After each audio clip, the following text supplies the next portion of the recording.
அல்ஹம்துலில்லாஹி ரப்பில் ஆலமீன் அஸ்ஸலாத்து வஸ்ஸலாமு அலா ரசூலில்லாஹி அம்மா பஅத். கண்ணியத்திற்குரிய இறைவனின் நல்லடியார்களே, அல்லாஹ்வின் சாந்தியும் சமாதானமும் என்றென்றும் நம் அனைவர் மீதும் உண்டாவதாக.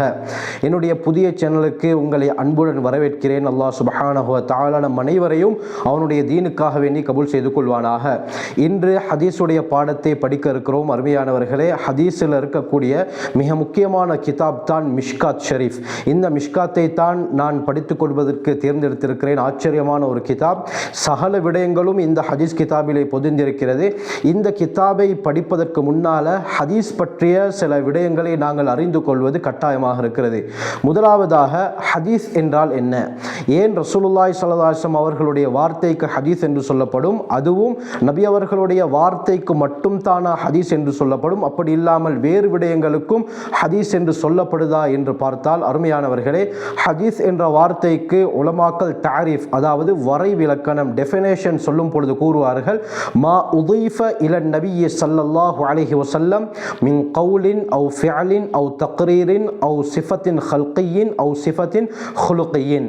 ஹஜ்ரத் ஸல்லல்லாஹு அலைஹி வஸல்லம் அவர்களுடைய சொல், செயல், அங்கீகாரம், நபி அவர்களுடைய வெளித்தோற்றம், நபி அவர்களுடைய உள்தோற்றம், அதாவது நபி அவர்களுடைய அந்த அஹ்லாக், இந்த எல்லா விடயங்களுக்கும் தான் ஹதீஸ் என்று சொல்லப்படும். வெறுமனமே நபி அவர்களுடைய வார்த்தைக்கு மட்டும் ஹதீஸ் என்று சொல்லப்பட மாட்டாது.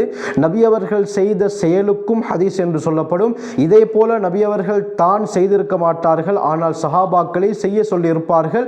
சஹாபாக்கள் செய்யும் பொழுது அதை தடுத்திருக்க மாட்டார்கள், அங்கீகாரம் வழங்கியிருப்பார்கள். இதற்கும் ஹதீஸ் என்று சொல்லப்படும். இதே போலத்தான் நபி அவர்களுடைய வெளித்தோற்றம், ஷமா இல்ல தெளிவாக நபி அவர்களுடைய ஒவ்வொரு விடயமும் பதியப்பட்டிருக்கிறது. என்னுடைய அடுத்த சேனல்ல நான் ஷமாயிலு திர்மிதி பாட தொடரை நடத்தி கொண்டிருக்கிறேன். உங்களுக்கு தேவைப்பட்டால் அதனுடைய பிளேலிஸ்டையும் கீழே டிஸ்கிரிப்ஷன் பாக்ஸில் தருகிறேன், செக் பண்ணி பார்த்து கொள்ளுங்கள். நபி அவர்களுடைய ஒவ்வொரு விடயத்தையும் நீங்கள் அறிந்து கொள்வீர்கள். இதே போல நபி அவர்களுடைய உள்தோற்றம், அப்படி என்று சொன்னால் நபி அவர்களுடைய குணம், இதையும் என்னது ஹதீஸுக்குள்ளால சேர்க்கிறார்கள். ஆக அருமையானவர்களே, முதலாவதாக கவுல். கவுல் என்று சொன்னால் என்ன? சொல் என்று சொன்னால் என்ன? ஹுவ மா அக்பர பிஹி நபியு ஸல்லல்லாஹு அலைஹி வஸல்லம் அஸ்ஹாபஹு.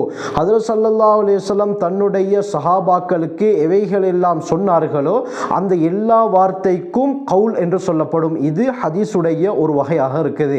உதாரணமாக எடுத்துக்கொண்டால், சஹீஹுல் புகாரியுடைய 887வது ரிவாயத், இதே போல சஹீஹ் முஸ்லிமுடைய 252வது ரிவாயத் வருது. ஹஜ்ரத் அபூ ஹுரைரா ரலியல்லாஹு அன்ஹு அவங்க சொல்றாங்க, ஸல்லல்லாஹு அலைஹி வஸல்லம் ஒரு தடவை சொன்னார்கள், லௌலா அன் நஷுக்க அலா உம்மதி, என்னுடைய உம்மத்துக்கு கஷ்டம் ஏற்படும் என்ற பயம் மட்டும் இல்லாதிருந்தால், ல அமர்த்துஹும் பிஸ்ஸிவாக்கி மஅ குல்லி வுதுஇன், ஒவ்வொரு தடவை வுது செய்வதுடன் மிஸ்வாக் செய்வதை அவர்களுக்கு ஏவி இருப்பேன் என்று ஸல்லல்லாஹு அலைஹி வஸல்லம் சொன்னார்கள். இதே போல புகாரியுடைய 5633வது ரிவாயத், சஹீஹ் முஸ்லிமுடைய 2067வது ரிவாயத் வருது.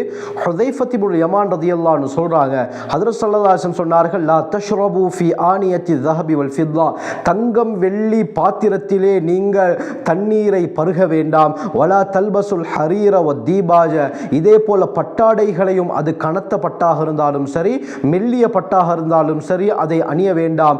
ஏன்? ஃபஇன்னஹா லஹும் ஃபித் துன்யா, ஏனென்றால் அவைகள் உலகத்திலே காஃபிர்களுக்குரியதே.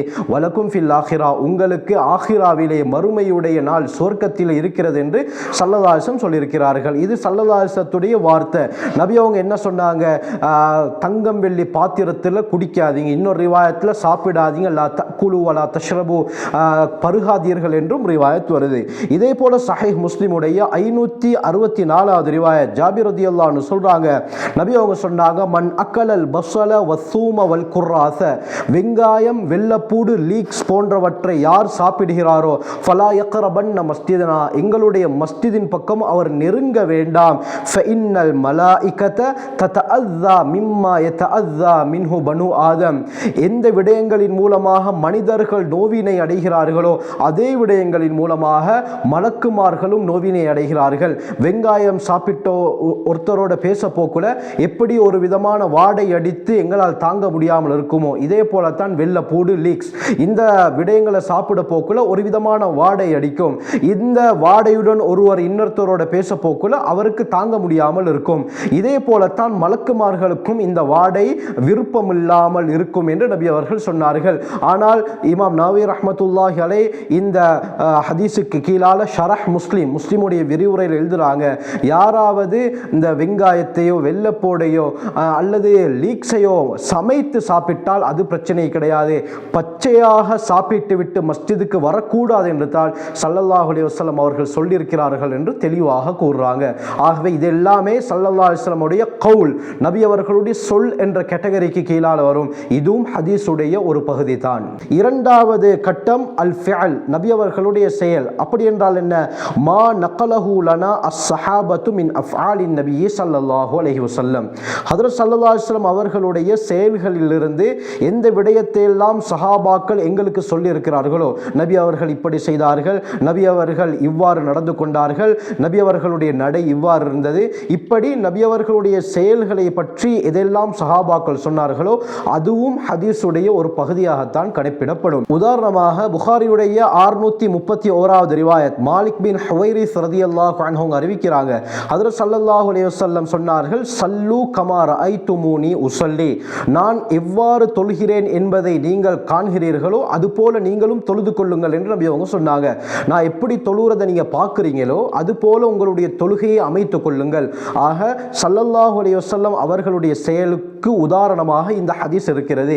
நபி அவர்களுடைய தொழுகை, நபி அவர்கள் எப்படி தக்பீர் கட்டினார்கள், நபி அவங்க எப்படி ருக்கு செய்தார்கள். திர்மிதியுடைய நீண்ட ரிவாயத் வருது, ஹஜ்ரத் ஸுல் யதைன் ரலியல்லாஹு அன்ஹு அவர்களுடைய ரிவாயத். இந்த ஹதீஸை வைத்து தான் பல மதுஹபுகளில் தொழுகையுடைய சட்டங்கள் அமைக்கப்பட்டிருக்கிறது. குறிப்பாக ஷாஃபி மதுஹபுடைய சட்டங்கள் கூட இந்த ஒரு ஹதீஸின் மூலமாகத்தான் அதிகமான சட்டங்கள் எடுக்கப்பட்டிருக்கின்றன. ஹஜ்ரத் ஸுல் யதைன் ரலியல்லாஹு அன்ஹு அவர்கள் மஸ்ஜிதுக்கு வராங்க, ஹஜ்ரத் ஸல்லல்லாஹு அலைஹி வஸல்லம் அவர்களை பார்த்து கொண்டு இருக்கிறார்கள். அவர் உலு செய்து வந்து தக்பீரை கட்டி தொழுகிறாரு. தொழுததற்கு பிறகு நபி அவர்களுடைய மஜ்லிஸ்க்கு வந்தாரு. நபி அவர்கள் அந்த சஹாபியை பார்த்து, இர்ஜி ஃபஸல்லி ஃபஇன்னக லம் துஸல்லி, நீங்க திரும்பி போயிட்டு திரும்ப தொழுங்க என்று ஸல்லல்லாஹு அலைஹி வஸல்லம் அவர்கள் சொன்னதும் இந்த சஹாபி திரும்ப போய் தொழுகிறாரு. தொழுது முடிச்சதுக்கு பிறகு நபி அவர்கள்ட்ட வந்தாங்க. நபி அவங்க சொன்னாங்க, இர்ஜி ஃபஸல்லி ஃபஇன்னக லம் துஸல்லி, நீங்க திரும்ப போயிட்டு தொழுங்க, நீங்க ஒழுங்காக தொழல என்று சொன்னார்கள். இவ்வாறு 3 முறை நடந்தது. அதற்கு பிறகு அந்த சஹாபியை, யா ரசூலல்லாஹ், இதற்கு பின்னால எனக்கு எப்படி தொழணும் என்று சரியாக தெரியாது, நீங்க எனக்கு கற்றுத்தாங்கன்னு சொன்னோன்னே ஹஜ்ரத் ஸல்லல்லாஹு அலைஹி வஸல்லம் அவர்கள் தக்பீர் கற்றதிலிருந்து சலாம் சொல்லும் வரை எப்படி செய்ய வேண்டும் என்ற முறையை நபி அவர்கள் செய்து காட்டினார்கள். அப்ப நபி அவர்களுடைய செயல் ஹதீஸுடைய மிக முக்கியமான ஒரு பங்காக இருக்கிறது. இதே போலத்தான் அடுத்த 3வது கேட்டகரி அத்தக்ரீர் அல்லது இக்ரார், அங்கீகாரம் என்று சொல்லப்படும். அப்படி என்று சொன்னா என்ன? ஒரு மனிதர் ஏதாவது ஒரு விடயத்தை செய்து கொண்டிருக்கும் பொழுது அந்த விடயத்தை பார்த்து ஸல்லல்லாஹு அலைஹி வஸல்லம் அவர்கள் இதை செய்ய வேண்டாம் என்று தடுத்திருக்கவும் மாட்டார்கள். அதே போல வயதுஹரு ரிதா அன்ஹு, அதை ஸல்லல்லாஹு அலைஹி வஸல்லம் அவர்கள் பொருந்தி கொண்டிருப்பார்கள். நபி அவங்க அந்த செயலை செஞ்சிருக்க மாட்டாங்க, ஆனால் ஒரு சஹாபி அந்த செயலை செய்யும் பொழுது நபி அவங்க ஏன் இதை செய்றீங்கன்னு தடுத்திருக்க மாட்டாங்க, மாற்றமாக ஸல்லல்லாஹு அலைஹி வஸல்லம் அப்படி அதை விட்டு விடுவார்கள். இதற்குத்தான் தக்ரீர் என்று சொல்லப்படும். இதற்கும் ஏராளமான ரிவாயத்துகள் ஆதாரமாக இருக்குது. உதாரணமாக புகாரியுடைய 5391வது ரிவாயத், சஹீஹ் முஸ்லிமுடைய 1946வது ரிவாயத் வருது. இப்னு அப்பாஸ் ரலியல்லாஹு அன்ஹு அவங்க அறிவிக்கிறாங்க, ஹஜ்ரத் ஸல்லல்லாஹு அலைஹி வஸல்லம் அவர்களுடைய சபையில குத்திம லஹு தப்புன், ஒரு உடும்பு அப்படியே கொண்டு வரப்பட்டது. நபி அவர்களுடைய சபையில ஒரு உடும்பு அப்படியே வைக்கப்பட்டது. ஃபரஃபஅ யதஹு அன்ஹு, ஸல்லல்லாஹு அலைஹி வஸல்லம் அவர்கள் கையை எடுத்துக்கொண்டார்கள், அதை சாப்பிடாமல் கையை அப்படியே உயர்த்தி கொண்டார்கள். ஃபகால ஹாலித், இந்த சந்தர்ப்பத்தில் ஹாலித் இப்னு வலீத் ரலியல்லாஹு அன்ஹு நபி அவர்களை பார்த்து சொன்னார்கள், அஹராமுன் அத்தப்பு யா ரசூலல்லாஹ், அல்லாஹ்வின் தூதரை, இந்த உடும்பு ஹராமாக்கப்பட்டிருக்கிறதா, நீங்கள் ஏன் சாப்பிடாமல் கையை எடுத்து விட்டீர்கள் என்று சொன்ன நேரத்தில் ஹஜ்ரத் ஸல்லல்லாஹு அலைஹி வஸல்லம் சொன்னாங்க, லா, இது ஹராமாக்கப்படல, மாற்றமாக இது இந்த பூமியிலே கிடைக்க பெறாததின் காரணமாக, இந்த மக்காவுடைய பகுதிகள் இதே போல இந்த மதீனாவுடைய பகுதிகளில் இது கிடைக்காததின் காரணமாக எனக்கு இதை சாப்பிடுவதற்கு விருப்பம் இல்லாமல் இருக்குது, ஆகவே நீங்கள் சாப்பிடுங்கள், எனக்கு வேண்டாம் என்று ஸல்லல்லாஹு அலைஹி வஸல்லம் சொன்னார்கள். ஆக நீங்க சாப்பிடுங்க என்று சொன்னாங்க. இதுதான் இக்ரார், அங்கீகாரம் என்று சொல்லப்படுது. பிறகு ஹாலித் ரலியல்லாஹு அன்ஹு சொல்றாங்க, என்னண்டா அந்த உடும்பை அப்படி இழுத்து கொண்டு வந்து அதை அறுத்து நான் அதை சாப்பிட்டேன். ஆனால் ரசூலுல்லாஹி ஸல்லல்லாஹு அலைஹி வஸல்லம் யன்துரு இலைய, நபியவர்களுமோ என்னை பார்த்து கொண்டிருக்கும் பொழுது அந்த உடும்புடைய இறைச்சியை சாப்பிட்டேன். ஆனால் ஸல்லல்லாஹு அலைஹி வஸல்லம் அவர்கள் எனக்கு எந்த ஒரு தடையையும் கூறவில்லை, என பார்த்து எந்த ஒரு விடயத்தையும் ஸல்லல்லாஹு அலைஹி வஸல்லம் சொல்லலன்னு ரிவாயத் செய்கிறாங்க. இதே போல புகாரியுடைய 5400வது ரிவாயத் வருது. ஹஜ்ரத் ஸல்லல்லாஹு அலைஹி வஸல்லம் அவர்கள்ட்ட பொரிக்கப்பட்ட பிதப்பின் மஷ்வியின், பொரிக்கப்பட்ட ஒரு உடும்பு கொண்டு வரப்பட்டது. ஹஜ்ரத் ஸல்லல்லாஹு அலைஹி வஸல்லம் அந்த இறைச்சியை சாப்பிடுறதுக்காகவே குனிஞ்சாங்க, அதாவது குனிஞ்சு அமர்ந்தாங்க. ஆனால் நபி அவங்களுக்கு இது உடும்புடைய இறைச்சின்னு தெரியாமல் இருந்தது. அந்த நேரத்தில் ஃபகீல லஹு இன்னஹு தப்புன், யா ரசூலல்லாஹ் இது உடும்புடைய இறைச்சி என்று சொல்லப்பட்டதும் ஃபஅம்ஸக யதஹு, நபி அவர்கள் கையை எடுத்துக்கொண்டார்கள். ஸல்லல்லாஹு அலைஹி வஸல்லம் சாப்பிடல. அதற்கு பிறகு காலித் இப்னு வலீத் ரலியல்லாஹு அன்ஹு சொல்றாங்க, நபி அவர்கள் பார்த்து கொண்டிருக்கும் பொழுதே நான் அந்த இறைச்சியை சாப்பிட்டேன், ஆனால் ஸல்லல்லாஹு அலைஹி வஸல்லம் அவர்கள் எனக்கு ஒன்றுமே சொல்லல்ல என்று காலித் இப்னு வலீத் ரலியல்லாஹு அன்ஹு சொல்றாங்க. ஆக அருமையானவர்கள், இதற்கு தான் தக்ரீர் என்று சொல்லப்படும். ஆகவே கவுல், சொல், செயல், அங்கீகாரம், இந்த மூன்றும் ஹதீஸுடைய பிரதானமான விடயங்களாக இருக்குது. இதே போலத்தான் ஸல்லல்லாஹு அலைஹி வஸல்லம் அவர்களுடைய வெளித்தோற்றங்கள்.